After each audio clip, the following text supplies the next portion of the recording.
Bir gün gedeceğim ben bu hayattan.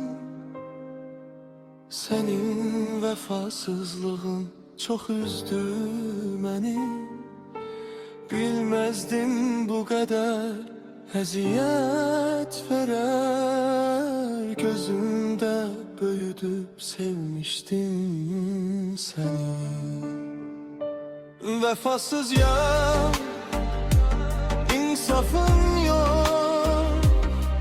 Beni incitmekten hiç utanmadın.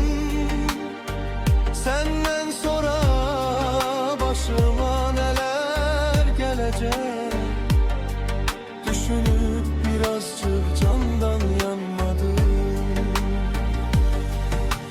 Merhamet eder seven sevene.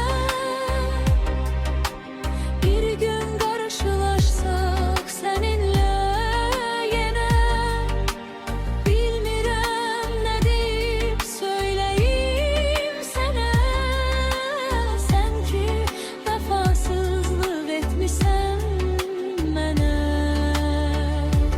Vefasız yar, insafın yok. Beni incitmekten hiç utanmadın. Senden sonra başıma neler gelecek, düşünüp birazcık candan yanmadım. Yüreğimde kaldı her söz, her arzu. Sen hasret oldum, bu benim yazım. Bir ömür geçse de unutmaz gönlüm. Vefasız yar, sen benim derdim, sazım.